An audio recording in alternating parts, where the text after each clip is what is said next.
Let's welcome in Dick Morris because there's another component. We're hearing reports that South Carolina's junior senator, who happens to be African American and Republican, will come out next week for Marco Rubio.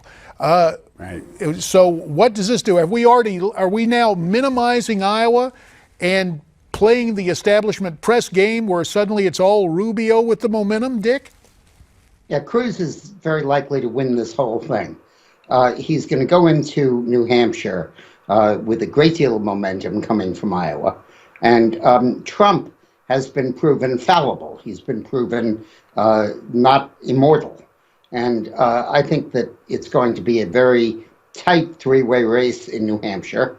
And I don't know who's going to win that. South Carolina, Cruz is going to win. The evangelical vote, the conservative vote, will line up for him, and he'll win in South Carolina fairly handily. Then you go to March 1st, which is Cruz's day. You have 152 delegates from Texas, and with Trump not being a viable opponent, he'll win them all. Rubio will be in there, but nobody else will make the 20% threshold. And the other states are right out of Cruz's playbook. Alabama, Georgia, Kentucky, Oklahoma, North Carolina, Virginia. Those are all states that Cruz is going to sweep. And then you go to the winner-take-all in Ohio, Florida, and Missouri the same day on March 15th. And at that point, I think Cruz will defeat Rubio and Bush, for what it's worth, in Florida, and the game will be over. Matt Towery, you are shaking your head in disagreement with Dick's assessment. Your take on it. Well, wait. Look, I give great deference to Dick Morris. He's a tremendous political strategist.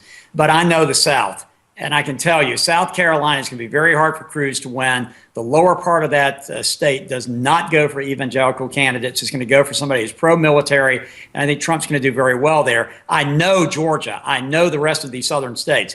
They tend to go towards evangelical candidates in many of these states, and Dick is right about that, but they're becoming more populist. And so here's the key. Trump has to keep himself alive in New Hampshire. I agree with that. If he loses New Hampshire, he has real trouble in South Carolina, and Dick's scenario could be right.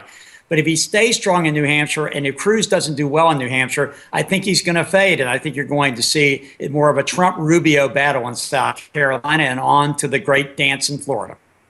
Rick Unger, you've had good fun analyzing the Republican race, and you have your doubts about the way Dick laid this out as well. Well, actually, I think Matt's analysis was exactly how I would have done it, too.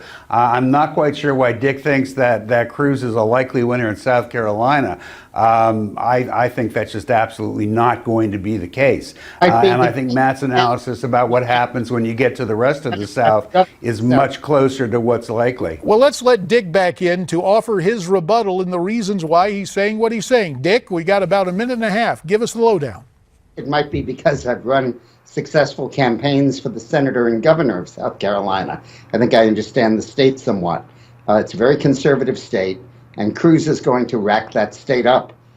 Look, there's an overwhelming majority of anti-establishment voters, and Rubio and re-upping for the Gang of Eight immigration solution, which he just did the other day, has really killed himself. And he's not going to. But you've already forgotten that there's a guy named Trump. Well, also, Dick, let me point out, things have changed since you ran those races. I mean, Newt Gingrich, who I was chairman of his organization back when he was speaker, he won South Carolina as a populist. He didn't win it as an evangelical because, as you recall, he was facing some rather dicey issues at that time. I mean, all due deference, I think South Carolina is going to be a very tough state when you have Rubio and Trump and Cruz in it for Cruz to win. We'll enjoy meeting each other after South Carolina.